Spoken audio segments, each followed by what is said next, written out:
राजनीतिक संकट से जुड़ी है। किसान आंदोलन की आड़ में एक संकट खड़ा हुआ है हरियाणा में और निर्दलीय विधायक सोमवीर सांगवान ने इस्तीफा दे दिया। और इधर यह भी खबर मिल रही है कि क्या कांग्रेस सरकार गिराने के फिराक में, जो सूत्रों के हवाले से खबर है, और खबर यह भी है कि भूपेंद्र सिंह हुड्डा भी जाट विधायकों के संपर्क में है। इधर सोमवीर सांगवान ने कहा है कि वो किसानों के साथ खड़े हैं, किसानों की मांगे मानी जानी चाहिए थी। तो ये बड़ा राजनीतिक संकट इस वक्त खड़ा हो गया। मैं इनसे आके अपील करी है कि हरियाणा के तमाम खापें किसानों के साथ हैं। इस जुल्म को हम देख नहीं सकते, इसलिए इस अवसर पर मैंने भी कल हमारे सांगवान खाप की मीटिंग करी थी। तमाम भाइयों को लेकर दिल्ली कूच कर रहे हैं और कल अपने चेयरमैन से त्यागपत्र दिया था और आज इस मंच के माध्यम से आप लोगों के सामने जो हम निर्दलीय विधायक होने के नाते सरकार को जो समर्थन किया था, किसानों के जुल्म के जो किसानों पर जुल्म हो रहे हैं, भाइयों के सहयोग से इस सरकार के साथ मैं नहीं चल सकता, इसलिए सरकार से अपना समर्थन वापस लेने की घोषणा करता हूँ। तो सांगवान की बात आपने सुनी, वो कह रहे हैं कि सरकार के साथ वो नहीं अब रह सकते हैं, समर्थन नहीं दे सकते, क्योंकि किसानों को लेकर के जब बात आ गई तो वो किसानों के साथ में। यहाँ पर देखिए जो किसान नेता हैं वो 3 बजे शामिल होंगे बैठक में। जो 5 से 6 संगठन के जो किसान नेता हैं वो आए हैं यहाँ पर, लोगों को बता रहे हैं कि क्या वो बात करने जा रहे हैं 3 बजे, किस तरीके से सरकार के सामने अपनी बात रखेंगे। और यहाँ पर मैं आपको बता दूं कि लगातार किसान हैं वो उनकी बात को सुन रहे हैं। लेकिन एक बड़ी तस्वीर इस वक्त, चाहे वो हरियाणा को लेकर हो, मंथन चल रहा है। जो जेपी नड्डा के घर पर बैठक है, इधर सिक्योरिटी पूरी आपको दिखाते हैं बैरिकेड को, क्योंकि जो गाजियाबाद का बॉर्डर था वहां पर थोड़ी आज स्थिति हंगामा किसानों ने कर दिया था। ट्रैक्टर से बैरिकेड को तोड़ने की कोशिश की थी। विवेक हमारे साथ हैं। विवेक, इस वक्त ये कि 2.5 घंटे बाद सूरत पूरी साफ हो जाएगी, क्या होगा? किसान संगठन कह रहे हैं कि वो 2-3 मांगों को है, अगर सरकार लिखित में देती तो आंदोलन वापस हो जाएगा। लेकिन क्या ये बहुत आसान लग रहा है विवेक आपको?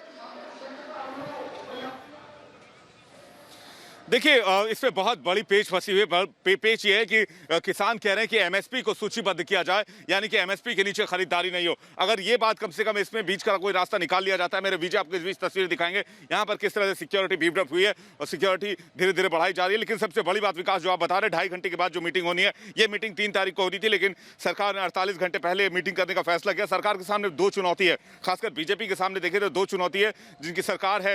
अगर हम हरियाणा की बात करें, वहां पर उनकी सरकार है और उनकी सरकार दुष्यंत चौटाला के समर्थन से बनी है। उसमें जो सांगवान विधायक हैं उन्होंने इस्तीफा दे दिया।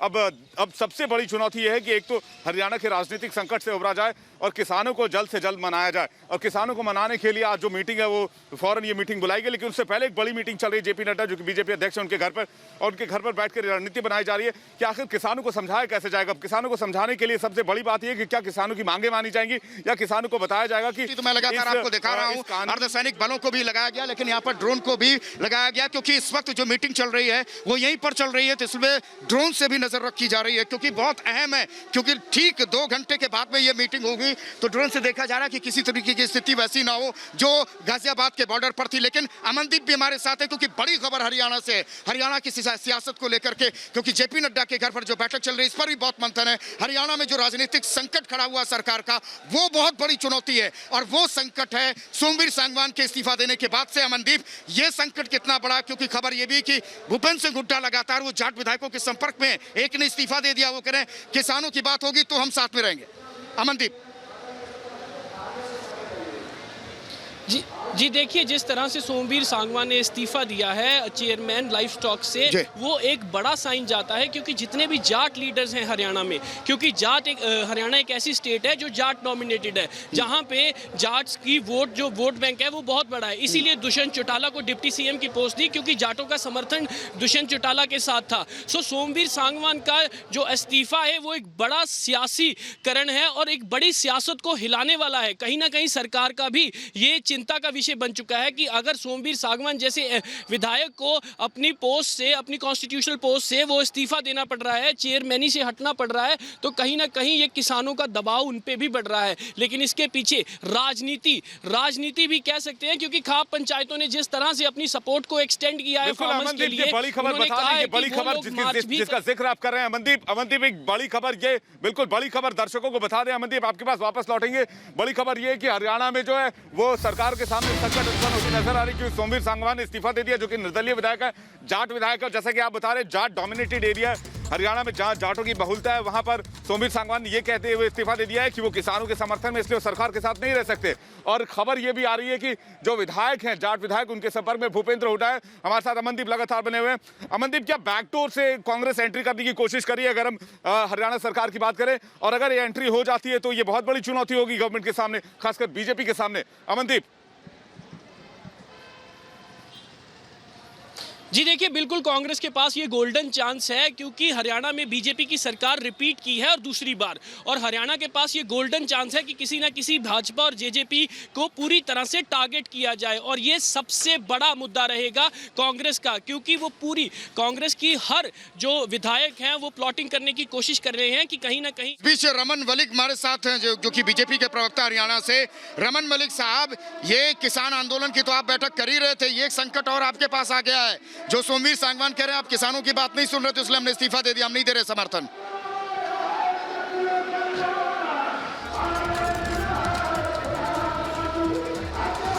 चलिए, रमन मलिक से हम संपर्क करने की कोशिश करेंगे, लेकिन मैं आपको बता दूं कि जो किसान नेता हैं यहां से अब यहां जा रहे हैं, जो कि टिकरी बॉर्डर पर उन्होंने किसानों को थोड़ी देर पहले संबोधित किया था, और यहां से वो सीधे बैठक में निकलेंगे, जो हमें जानकारी मिल रही है। और बड़ी बात यह है कि ये किसान नेता एक ही बात चाहते हैं कि किसी तरीके से जो सरकार मेज पर बात करेगी।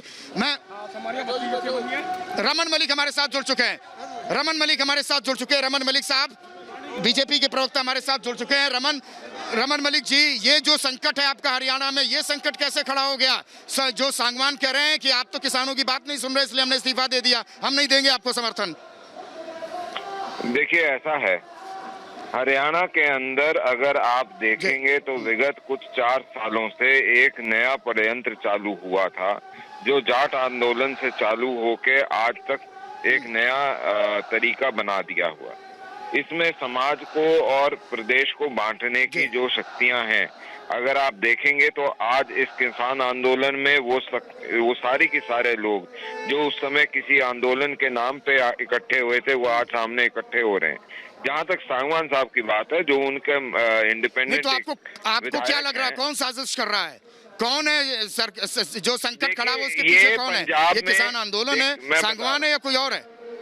देखिए, पंजाब में और हरियाणा के अंदर कांग्रेस का जो एक इंडिपेंडेंट दल मानिए,